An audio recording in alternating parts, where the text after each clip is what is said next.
Hello student, welcome to our new real study channel. My name is Satish.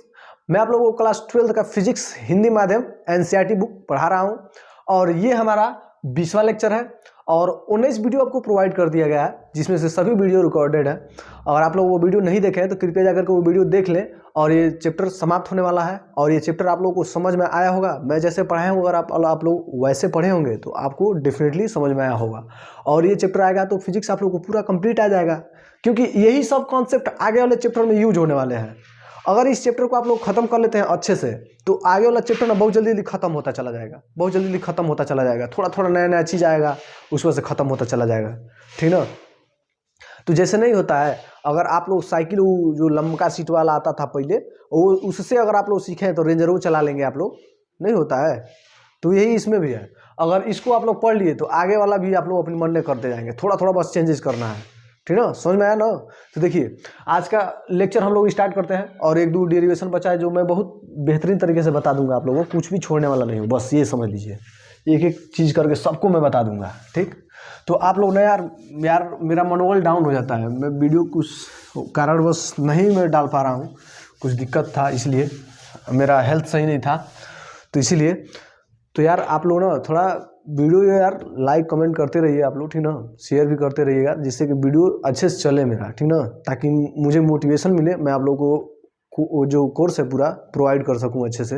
Video ही नहीं चलेगा और बच्चों को मतलब आप लोग बताएंगे नहीं तो वो लोग जानेंगे कैसे, ठीक ना। आप लोगों को भी फ़ायदा हो, मुझे भी कुछ फ़ायदा हो, ठीक ना। तो चलिए मैं देखिए मैं उतना बढ़ा चढ़ा के बात नहीं करता हूँ, इससे मुझे भी फ़ायदा होगा अगर आप लोग शेयर करेंगे, लाइक करेंगे, कमेंट करेंगे, ठीक ना। मेरा वीडियो और अच्छे से चलेगा। तो सब लोग यही चाहते हैं कि मेरा वीडियो अच्छे से अच्छे चले। मैं तो रियलिटी बोल रहा हूँ कि आप लोग वीडियो चलवाएंगे तो मेरा अच्छा से मतलब होगा, मेरा और मनोबल डाउन नहीं होगा, ठीक। तो देखिए आज का लेक्चर स्टार्ट करते हैं। देखिए तो अपने दोस्तों को बोलिए कि पढ़ते रहें, और पढ़ेंगे तो मेरा इसमें भी फ़ायदा रहेगा। देखिए तो अगला जो हेडिंग है, पीछे हम लोग पढ़े थे, क्या पढ़े थे, अगर एक लंबा आवेशित तार है तो उसके लिए कितना वैद्युत क्षेत्र तीव्रता होगी, ठीक।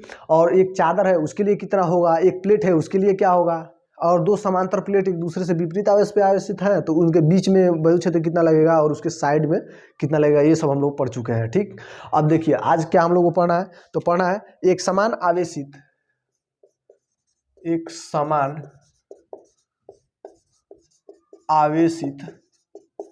आवेशित खोखले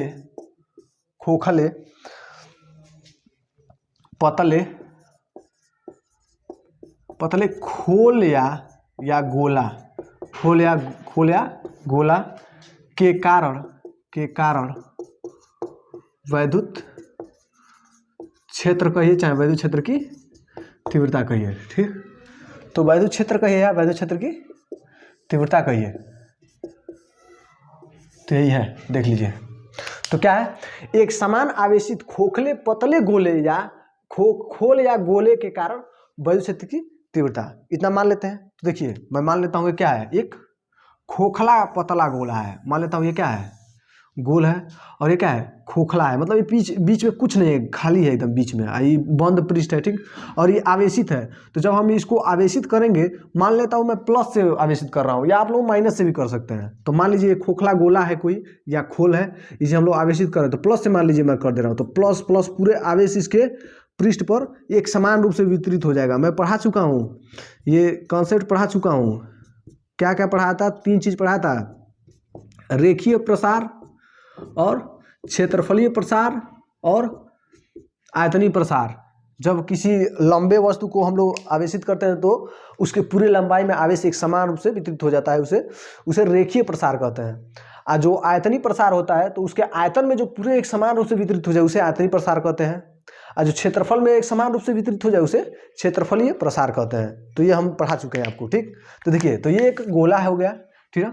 मान लेता हूँ क्या है, अब इसमें कुछ लिख रहा हूँ, इसी के बारे में लिख रहा हूँ, और मान लेता हूँ ये क्यू आवेश से आवेशित है, ठीक। और इसका जो त्रिज्या है ना, इसका त्रिज्या वो क्या है, कैपिटल आर है, कैपिटल आर ले रहा हूँ, कैपिटल आर है, ठीक। और इससे ना कैपिटल आर दूरी पर कोई पॉइंट पी स्थित है जहाँ हमको वैद्युत क्षेत्र की तीव्रता निकालनी है कि कितना होगा यहाँ पे वैद्युत क्षेत्र, यही पूछ रहा है, ठीक। और ये प्लस आवेश से आवेशित है तो इससे वैद्युत बल रेखाएं हमेशा निरंतर निकलती रहेंगी, हर दिशा में निकलता रहेगा, ठीक, निकलता ही रहेगा। देख लीजिए, क्योंकि प्लस आवेश से आवेशित है तो सभी दिशाओं में यहाँ से वैद्युत बल निकलता ही रहता है, क्योंकि प्लस आवेश से मैं बता चुका हूँ, प्लस आवेश से वैद्युत बल रेखाएं हमेशा निकलती रहती हैं। ठीक, अब माइनस आवेश में वैद्युत बल रेखाएं हमेशा आके प्रवेश करती हैं। देख लीजिए, यही नहीं बताया था मैं पीछे, ये वैद्युत बल रेखाएं होती हैं, यही 2 नियम बताया था, उसी नियम पे काम कर रहा है। ये प्लस है तो प्लस से बाहर निकले। तो देखिए, तो ये हमने फिगर बना लिया। अब इसका हिंदी हम लोग जो किए हैं ना वही लिखना है। तो देखिए यहाँ पे लिखना है, माना एक Q प्लस Q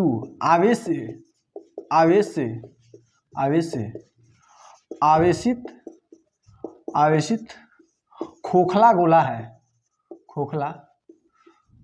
है, जिसकी त्रिज्या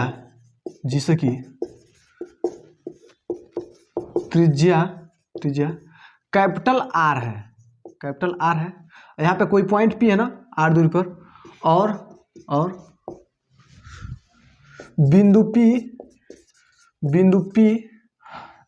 कैपिटल R दूरी पर है, जहाँ वैद्युत क्षेत्र की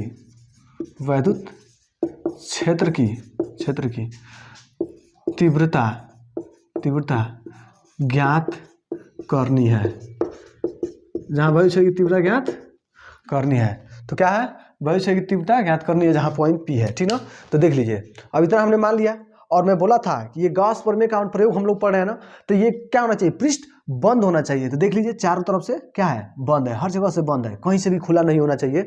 अगर खुला रहेगा तो गॉस प्रमेय का नियम काम नहीं करेगा। तो ये बंद होना चाहिए, तो ये बंद है। ठीक, इतना हम लोग देख लिए।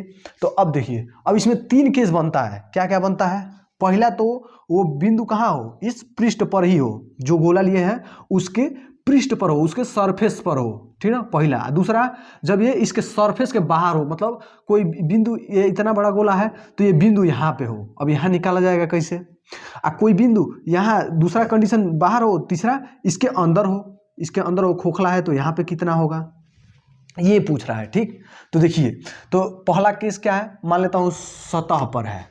तो पहला जो फर्स्ट है वो कहाँ है, बिंदु सतह पर हो। ठीक ना, सतह पर हो मतलब, और ये गॉसियन पृष्ठ है तो मान लेता हूँ इसका त्रिज्या कितना है, मान लेता हूँ स्मॉल r है। एक बार मान ले रहा हूँ क्या है, स्मॉल r है, तो मान सकते हैं, या नहीं मानेंगे तो भी कोई बात नहीं है। ठीक ना, तो यहाँ पे क्या होगा, यहाँ पे त्रिज्या कैपिटल R होगी। ठीक, तो अब देखिए, अब लिख दीजिए। अब इसमें क्या लिखना है, अब मान लेता हूँ एक और चीज मानूंगा, क्या, ये पूरा क्षेत्रफल इसका क्या है, पूरा क्षेत्रफल ए होता है। और कोई भी पृष्ठ हो उसका पूरा क्षेत्रफल हम लोग क्या लेते हैं, उसका पूरा क्षेत्रफल हम लोग ए मानते हैं, और उसका ये छोटा सा पार्ट को डीए मानते हैं हम लोग। मैं ये कंसेप्ट बार बार बता रहा हूँ। अगर कोई क्षेत्रफल आप लोग पूरा ले रहे हैं तो उसको ए मानिए, और उसका थोड़ा सा पार्ट आप लोग ले रहे हैं उसे डीए मानिए। डीए बहुत छोटा पार्ट होता है, उसी को हम लोग लेते हैं और उसी से क्षेत्रफल हम लोग ज्ञात करते हैं। तो मान लीजिए यहाँ पे हम लोग लिए हैं ना, तो यहाँ पे मैं पूरा क्षेत्रफल तो ए है, लेकिन इतना क्षेत्रफल क्या होगा, इतना क्षेत्रफल डीए हो जाएगा। और इसका नॉर्मल की दिशा क्या होगा, इधर होगा, नॉर्मल की दिशा, ये क्या है, डीए है। ठीक, पूरा ए है और इसका नॉर्मल की दिशा इधर है। तो देख लीजिए, उधर भी वैद्युत बल रेखाएं निकल रही है, इधर ही निकल रही है। तो यहाँ देखिए वैद्युत बल रेखाएं इधर निकल रही है, इधर भी निकलेगा। तो यहाँ पे देखिए, और इस दिशा में भी निकलेगा, मतलब वैद्युत बल रेखाएं और नॉर्मल की दिशा एक ही दिशा में है। तो थीटा बराबर क्या निकल जाएगा, 0 अंश निकलेगा। देख लीजिए, जब दोनों एक ही दिशा में जा रही हैं, वैद्युत बल रेखाएं भी और ये नॉर्मल की दिशा, तो थीटा बराबर 0 हो जाएगा। ठीक, और ये डीए क्षेत्रफल हो गया। तो देखिए, अब यहाँ पे क्या लिखेंगे, डीए क्षेत्रफल से बद्ध वैद्युत फ्लक्स कितना होता है, फाई ई इक्वल्स टू होता है integration of E vector dot D A vector. हम लोग पहले से ही पढ़ते आ रहे हैं हम लोग, इतना होता है कि नहीं। अब देखिए, इसको तो अभी हम लोग बाद में करेंगे, पहले अब ये क्या है, बंद पृष्ठ है। तो अब यहाँ पे थोड़ा लिख लीजिएगा, यहाँ पे मैं भूल गया हूँ, लिख लीजिए। यह गोला एक गॉसियन पृष्ठ होगा, एक गॉसियन पृष्ठ होगा, पृष्ठ होगा, गॉसियन पृष्ठ मतलब ये बंद है इसलिए, ठीक है, गॉसियन पृष्ठ होगा, इसे डीए क्षेत्रफल से बनाया गया है, ठीक है। तो इसे डीए क्षेत्रफल, यानी डीए क्षेत्रफल, कोई डीए क्षेत्रफल मिलके ए क्षेत्रफल हो जाएगा, ठीक है ना। तो यही लिखना है, यह गोला एक गॉसियन पृष्ठ होगा, क्योंकि ये क्या है, ये गोला बंद है, तो बंद होता है तो उसे गॉसियन पृष्ठ कहते हैं, तो ठीक ना। तो डीए क्षेत्रफल से बद्ध वैद्युत फ्लक्स कितना होता है, phi E equals to integration of E vector dot D A vector. देख लीजिए डीए वेक्टर से जो डीए वेक्टर है और यहाँ पे डीए है, देख लीजिए इसी क्षेत्र से बद्ध वैद्युत फ्लक्स है, ठीक। अब देखिए, अब इसको हम लोग क्या लिख सकते हैं, तो हम लोग इसको लिख सकते हैं फाई ई इक्वल्स टू, अब इसको क्या लिख सकते हैं हम लोग, मैं बार बार बोल रहा हूँ, ए वेक्टर और डॉट बी वेक्टर और कहीं हो तो हम लोग इसे लिखते हैं डॉट प्रोडक्ट है, ठीक है, डॉट है, 11 में पढ़े हैं आप लोग डॉट में। तो ये क्या है, ये लिख सकते हैं इसे ए बी कॉस थीटा, मैं बार बार बोल रहा हूँ, इसे लिखा जा सकता है ए बी कॉस थीटा। ए के स्थान पे ई है और बी के स्थान पे डी ए है, तो इसे क्या हम लोग लिख सकते हैं, E D A cos theta, ठीक।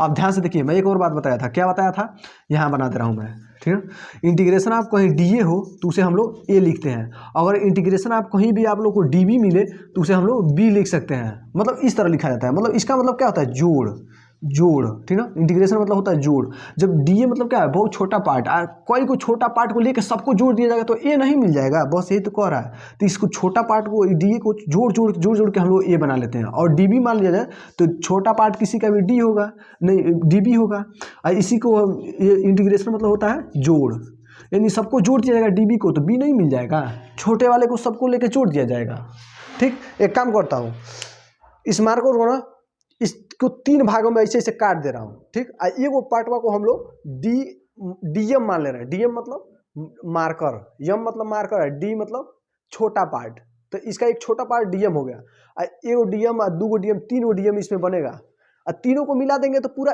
मार्कर नहीं बन जाएगा, तो यही तो कह रहा हूँ, बस वही बात है, तीनों को मिलाऊंगा तो मार्कर बन जाएगा, वैसे ऐसे इसको मिला देना, ठीक। तो अब यहाँ पे देखिए, तो यहाँ पे हम लोग इसको लिख सकते हैं, इंटीग्रेशन ऑफ ई कांस्टेंट है तो ई बाहर आ जाएगा, इधर हो जाएगा डी ए, और कास थीटा ना, तो कास थीटा का मान यहाँ क्या है, 0 अंश निकला है, क्योंकि दोनों एक ही दिशा में जा रहे हैं, एक ही दिशा में मतलब थीटा का मान 0 अंश। अब देख लीजिए, इतने को कितना रख सकते हैं, इंटीग्रेशन ऑफ डी ए को ए लिख सकते हैं। अब देख लीजिए, फाई ई इक्वल्स टू क्या हो जाएगा, ई ए, कास 0 अंश का मान क्या होता है, 1 होता है, लिख लीजिए कास 0 अंश बराबर क्या होता है, 1 होता है, चूंकि कास 0 अंश बराबर क्या होता है, 1 होता है, तो उठा के यहाँ पर रख दीजिए, तो इंटू 1, तो फाई ई का मान कितना निकल गया, फाई ई का मान निकल गया ई ए, ठीक है।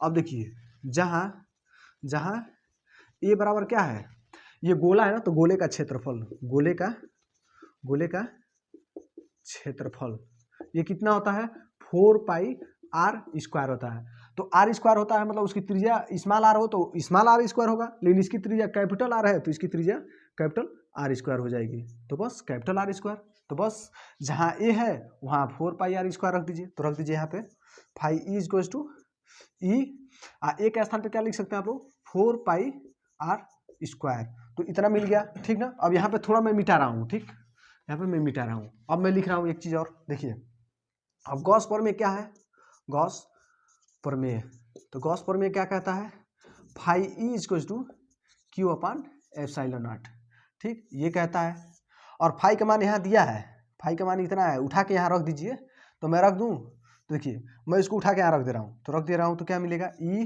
4 पाई आर स्क्वायर बराबर यहाँ क्या बचा है, क्यू अपॉन एप्सिलॉन नॉट, इतना बच गया। अब देखिए ई बराबर क्या लिख सकते हैं हम लोग, इतने को ना उधर भेज दिया जाए उस बगल, तो इसको उधर भेज दिया, क्योंकि हमको ई निकालना है, तो ई को हम लोग इधर रख लेते हैं, इसको उधर भेजेंगे तो इधर गुणा में, उधर जाएगा तो भाग में हो जाएगा, यानी 1/4 पाई यहाँ से हो गया, 4 पाई हो गया, और इस एप्सिलॉन को इधर लिख लेते हैं, into Q upon capital R square, यही मिल जाएगा आप लोग का वैसे तीव्रता, और यही हो जाएगा आप लोग का एक फार्मूला, ठीक है। तो क्या मिलेगा, देख लीजिए, ई बराबर 1/4 pi epsilon naught into Q upon R square, मतलब एक मैं आप लोगों को नियम बताया था बहुत पहले, मैं बताया था कि अगर कोई वैद्युत क्षेत्र में कोई यहाँ पे क्यू आवेश है और इस पी पॉइंट पे कोई वैद्युत क्षेत्र की तीव्रता यहाँ निकलनी हो, कोई पॉइंट पी है यहाँ पे निकालते तो कितना होता है कि क्यू अपॉन आर स्क्वायर होता है। तो देखिए, तो ये ऐसा ही कुछ काम नहीं कर रहा है। अगर इस गोले को हटा दिया, देखिए क्यू आवेश है, क्यू आवेश है, देख लीजिए, और इससे आर दूरी पर कोई पॉइंट पी निकालना है, देख लीजिए, कोई इससे पी दूरी पर पॉइंट निकालना है आर दूरी पर, तो इससे आर दूरी पर कोई पॉइंट निकालना हो तो देख लीजिए, तो इसका मान क्या है, के क्यू अपन आर स्क्वायर है, तो इतना का मान तो के क्यू ही होता है, के ही होता है, तो देख लीजिए ई बराबर के क्यू अपन आर स्क्वायर, देख लीजिए, तो सेम उतना ही तो निकला है। बस यहाँ अंतर ये है कि वो गॉस प्रमेय का नियम यहाँ पे नहीं लगाए थे हम लोग, पीछे पड़े थे तो, लेकिन यहाँ पे गॉस प्रमेय का प्रयोग कर रहे हैं यहाँ पे, तब इतना निकल गया है। तो इतने का स्क्रीनशॉट लीजिए, फिर बताता हूँ आगे। देखिए, तो एक बार और समझ लीजिए मैं क्या क्या हूँ। ये खोखला गोला है, ठीक, जो क्यू आवेश से आवेशित है, प्लस क्यू आवेश से आवेशित है, ठीक। मान लेता हूँ प्लस मानिए या माइनस मानिए, चाहे प्लस, खाली क्यू मान लीजिए, चलिए आपका मर्जी। तो मान लीजिए मैं प्लस से आवेशित कर दे रहा हूँ, तो प्लस प्लस आवेश से आवेशित हो गया, तो प्लस आवेश से वैद्युत बल रेखाएं हमेशा निकलती है। और इसका पूरा क्षेत्रफल क्या है, मान लेता हूँ ए है, तो किसी का भी क्षेत्रफल ए ही होता है, ठीक। जिसका क्षेत्रफल पता ना हो उसका ए होता है, और उसका छोटा पार्ट को हम लोग क्या लेते हैं, डी ए लेते हैं, छोटा पार्ट से ही हम लोग निकालते हैं। तो देखिए, अब इसको एक बार और समझ लीजिए। तो क्या बोला हूँ कि एक क्यू आवेश से खोखला जो गोला है वो आवेशित है, जिसकी त्रिज्या क्या है, कैपिटल आर है, और इससे ना कैपिटल आर दूरी पर ही कोई क्या है, कोई पॉइंट पी स्थित है, ठीक ना। और जहाँ हमको वैद्युत क्षेत्र तीव्रता ज्ञात करना है, अब मान लेता हूँ ये क्षेत्रफल पूरा क्या है, ये है, तो उसका छोटा सा पार्ट क्या होगा, डी ए होगा, डी ए लिखा है। और इसका जो क्षेत्रफल है ना, उसका जो नॉर्मल दिशा है, जो उसका जो साधारण दिशा होता है उसके सामने होता है। मैं बार बार बोल रहा हूँ कि जो साधारण दिशा होता है वो पृष्ठ के सीधे लंबवत होता है, मतलब सामने होता है। और प्लस आवेश से हमेशा वैद्युत बल रेखाएं निकलती हैं। तो देख लीजिए ये क्या हुआ, पूरा चारों तरफ से बंद है, तो ये क्या है, एक गॉसियन पृष्ठ है जिसका क्षेत्रफल डी ए से मिलकर मान लीजिए बना है पूरा, ठीक है। तो डी ए क्षेत्रफल से बद्ध वैद्युत फ्लक्स क्या होगा, phi is to integration of E vector dot D A vector होता है। और हम लोग को पता है कि डी ए जो डी ए वेक्टर है, इसका जब आप लोग निकालेंगे तो कास थीटा, यहाँ पे थीटा का मान 0 अंश हो जाएगा, क्योंकि दोनों एक ही दिशा में निकल रहे हैं। वैद्युत बल रेखाएं और नॉर्मल की दिशा के बीच देखते हैं कोण, तो नॉर्मल दिशा और ये वैद्युत बल रेखाएं, यहाँ पे ई वेक्टर लिख लीजिए, क्योंकि वैद्युत क्षेत्र क्या है, ई वेक्टर है, ठीक, तो लिख सकते हैं आप लोग। तो ये हो गया, और उसको जब सॉल्व करेंगे तो इतना आ जाएगा। और ए क्या है, जहाँ ए क्या है, क्षेत्रफल है, क्षेत्रफल क्या होगा गोले का, 4 पाई आर स्क्वायर होगा, तो वो रख दीजिए। और गॉस प्रमेय phi is to Q upon epsilon naught होता है। तो ये तो यहाँ पे देख लीजिए क्यू का मान यहाँ उठा के यहाँ दिया है, क्यू का मान उठा के यहाँ पर रख दीजिए, तो आप लोग रख दीजिए। तो क्यू अपन एप्सिलॉन नॉट ई बराबर 1/4 पाई एप्सिलॉन नॉट क्यू अपन कैपिटल आर स्क्वायर होता है, ठीक। तो इतना होता है। अब आप लोग इतने का स्क्रीनशॉट ले लिए। तो अब देखिए, तो देखिए यहाँ पे क्या निकला है, अभी जो बिंदु और क्या हो सतह पर हो, तो क्या होगा, ई बराबर 1/4 pi epsilon naught Q upon R square, इतना होगा। अब देख लीजिए, अभी मैं पीछे पढ़ाया था, क्या पढ़ा था, जो सिग्मा होता है, सिग्मा मतलब क्या है, क्षेत्रफलीय घनत्व है, क्षेत्रफलीय घनत्व है सिग्मा, ठीक है। तो सिग्मा बराबर होता है क्यू अपान ए, ए क्या है, क्षेत्रफल है, क्यू क्या है, आवेश है, आप लोगों को पता है ये होता है। अब इसको क्या लिख सकते हैं, क्यू का मान निकला हो तो लिखना हो तो क्यू बराबर क्या हो जाएगा, ये इधर भाग में इधर आएगा तो क्या हो जाएगा, गुणा हो जाएगा, तो इसको इधर भेजिए तो क्या हो जाएगा, सिग्मा इंटू ए हो जाएगा, ठीक। और ए का मान अभी हम लोग पता है, ए क्या है, यहाँ पे गोला है, और गोले का क्षेत्रफल क्या होता है, 4 पाई आर स्क्वायर, तो यहाँ पे लिख लीजिए क्यू बराबर सिग्मा, और क्षेत्रफल क्या होता है 4 pi R square, capital R square, क्योंकि इसका त्रिज्या कैपिटल आर है। अब देख लीजिए क्यू के स्थान पर रख दीजिए इतना मान, और उठा के यहाँ पर रख दीजिए क्यू के स्थान पे, तो ई बराबर क्या हो जाएगा, देख लीजिए यही रखना है। और यहाँ पे क्या है, ये क्षेत्रफल है, वो भी किसका, क्षेत्रफल वो भी किसका, गोले का, गोले का, ठीक ना। तो गोले के क्षेत्रफल क्या होता है 4 पाई आर स्क्वायर, यही है ना, सिग्मा है तो सिग्मा, और ए के स्थान पे क्या है 4 पाई आर स्क्वायर, देख लीजिए 4 पाई आर स्क्वायर। अब क्यू के स्थान पे इतना मान उठा कर रख दीजिए पूरा, तो क्यू के स्थान पर रखेंगे तो 1 रखेंगे आप लोग, तो 4 पाई एप्सिलॉन नॉट इंटू क्यू का मान क्या है, सिग्मा 4 पाई आर स्क्वायर अब बटे कैपिटल आर स्क्वायर। तो 4 से 4 खत्म, पाई से पाई खत्म, आर स्क्वायर से आर स्क्वायर खत्म, तो ई बराबर क्या हो गया, सिग्मा अपान, और कुछ नहीं बचा तो एप्सिलॉन बचा, तो यहाँ पे यही भी फार्मूला हो जाएगा ये, देख लीजिए आप लोग। और यहाँ से आप लोग निकाल सकते हैं, यहाँ से ये क्या हो गया, निर्वात के लिए होता है, और किसी माध्यम के लिए होगा तो के हो जाएगा, ये तो मैं बता चुका हूँ, तो ये तो आप लोग अपने मन से कर सकते हैं आप लोग। अब ठीक है, तो एप्सिलॉन नॉट है, ठीक। तो इतना आप लोगों को पता चल गया। और देख लीजिए ये किसका था, सिग्मा अपान एप्सिलॉन नॉट किसका था, प्लेट का था, प्लेट का क्षेत्रफल था, प्लेट का क्षेत्रफल था। अब देख लीजिए, तो ये इसका मतलब ये प्लेट की तरह कार्य करेगा। तो देख लीजिए E equals to sigma upon epsilon naught, तो इतना भी ये भी फार्मूला है आप लोगों का, और एक ये भी फार्मूला है। तो आई होप आप लोग को क्लियर हुआ हुआ, तो इतने का स्क्रीनशॉट ले लीजिए। तो देखिए अब इसमें जो दूसरा कंडीशन है, जो दूसरा, ठीक है। वो क्या कह रहा है, जब बिंदु कहाँ हो, पृष्ठ के बाहर हो, जब बाहर होगा तो क्या होगा, अब ये बिंदु है ना, तो ये गोला है, ये गोला का जो है रियल सरफेस है, ये उसका वास्तविक पृष्ठ है ये वाला। अब ना इस बिंदु को मैं मान लेता हूँ यहाँ पे है, इस बिंदु को यहाँ पे है, अब यहाँ पे है, तो अब यहाँ पे, अब तो हम लोग को वैद्युत क्षेत्र तीव्रता पूछा है, यहाँ पे कितना होगा, ठीक। अब मान लेता हूँ, अब यहाँ से जो था, ये तो क्या था, कैपिटल आर त्रिज्या था, लेकिन अब यहाँ से यहाँ तक क्या हो गया, मान लेता हूँ माइनस आर, मतलब स्मॉल आर त्रिज्या हो गया इसका, तो यानी दूरी हो गया स्मॉल आर। और ये तो गॉसियन पृष्ठ है ना, गॉसियन पृष्ठ बनाना है, तो ये हमेशा बंद पृष्ठ में ही क्या होना चाहिए, ये पूरा सिस्टम क्या होना चाहिए, बंद में ही रहना चाहिए, बंद पृष्ठ में। तो उसके लिए हम लोग अपने पास से मान लेते हैं कि ये बंद पृष्ठ है, तो मान लीजिए, तो इसको ना आप लोग ऐसे मानेंगे डॉटेड लाइन से, ये बंद है, कहीं खुला नहीं है, ये भी बंद है, ठीक है। तो देख लीजिए ये क्या है, बंद पृष्ठ है, ठीक।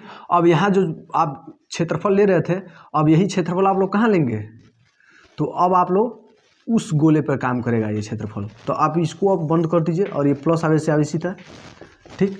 तो इससे वैद्युत बल रेखाएं तो हमेशा निकलती ही रहेंगी इस क्षेत्रफल को छेद के, तो इसको मैं बना दे रहा हूँ, ये कहीं से खुला नहीं है, ठीक ना, मैं बना ही दे रहा हूँ। नहीं तो आप लोग कहेंगे कि ये तो खुला है, लेकिन ये खुला नहीं है, ये समझ लीजिए बस, तो कहीं से खुला नहीं, सब जगह से बंद है। और यहाँ पे पॉइंट पी है, और इसका जो पॉइंट पी है, यहाँ पे हम लोग वैद्युत क्षेत्र तीव्रता निकालनी है, तो यहाँ मान लेता हूँ पूरा क्षेत्रफल क्या है, पूरा क्षेत्रफल ए है, तो इसका जो क्षेत्रफल ये है ना, ये मान लेता हूँ डी ए है, और इसका जो नॉर्मल की दिशा है वो इधर होगा, और ये डी ए है, अब ये डी ए हो गया, ठीक ना।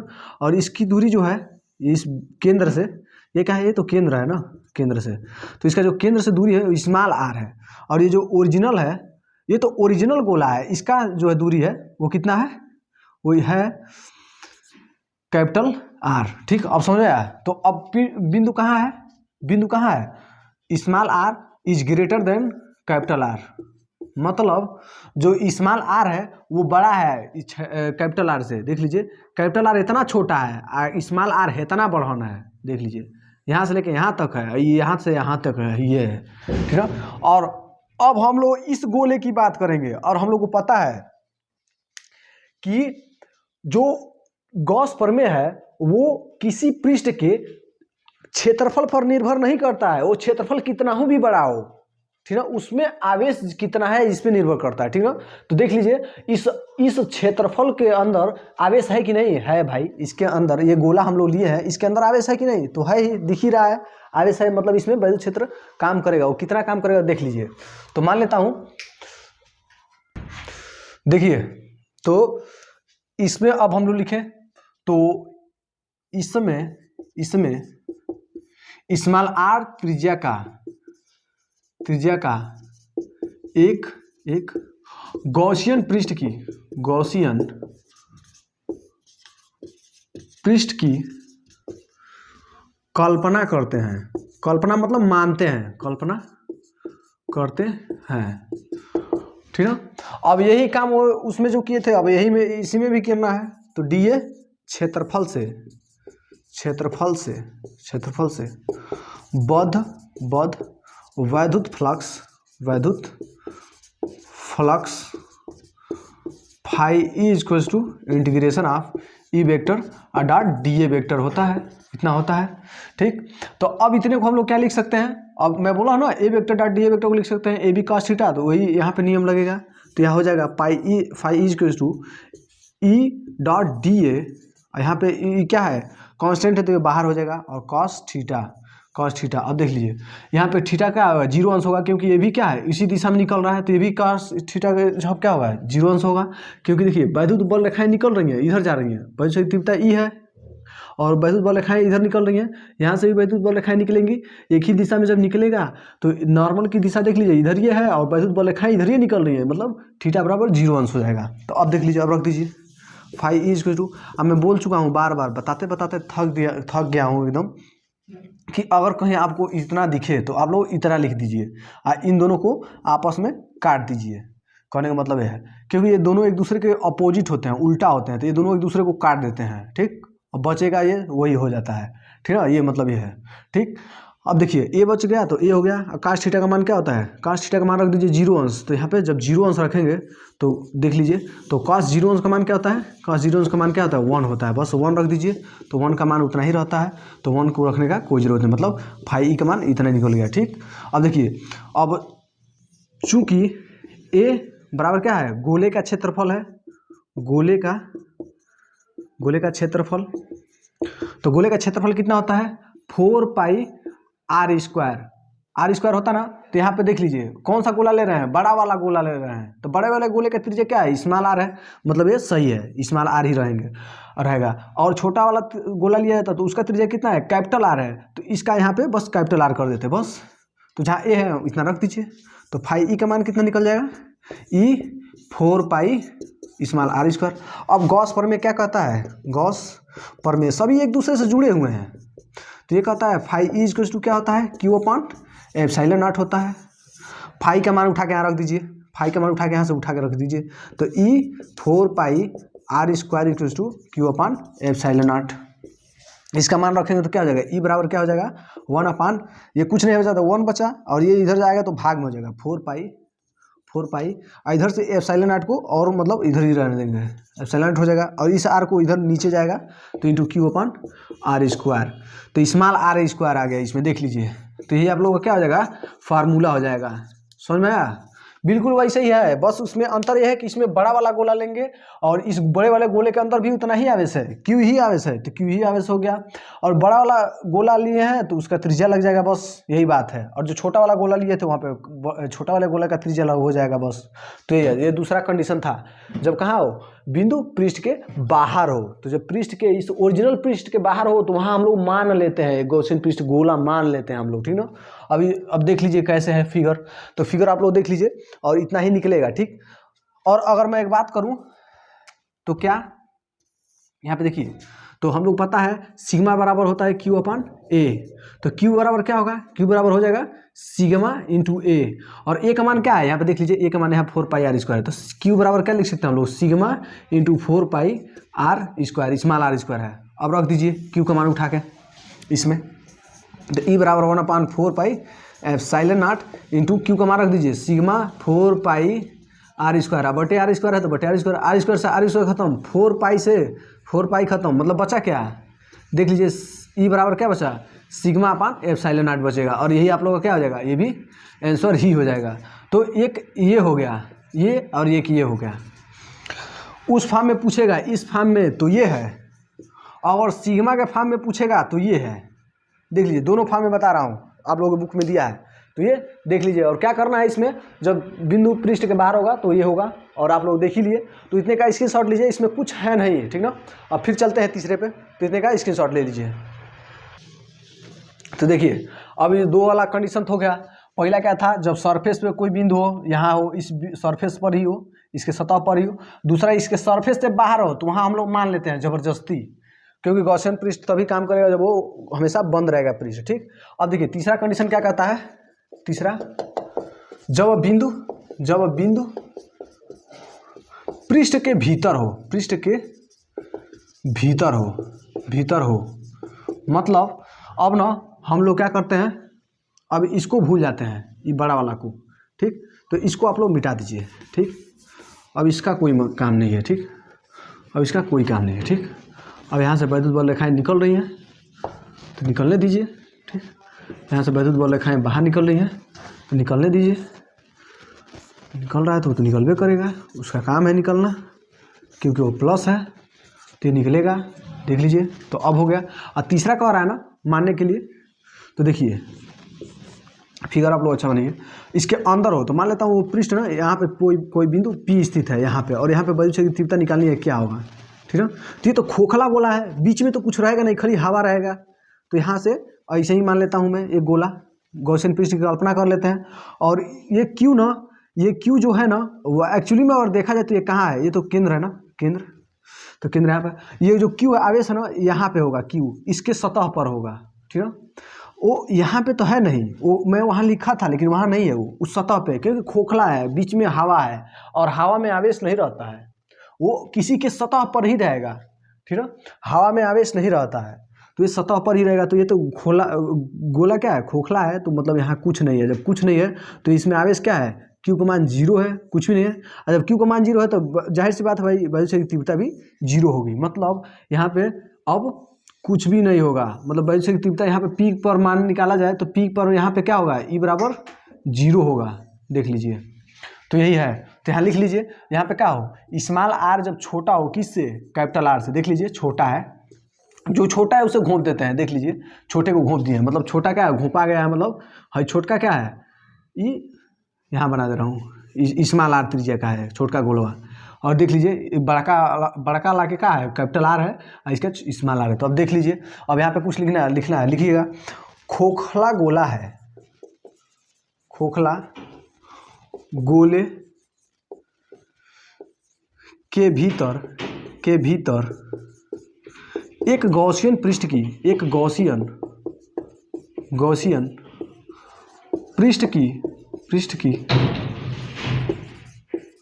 कल्पना करते हैं,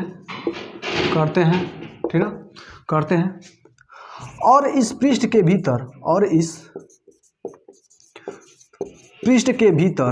भीतर कोई आवेश नहीं होता है, कोई आवेश नहीं रहता है, नहीं पाया जाता है,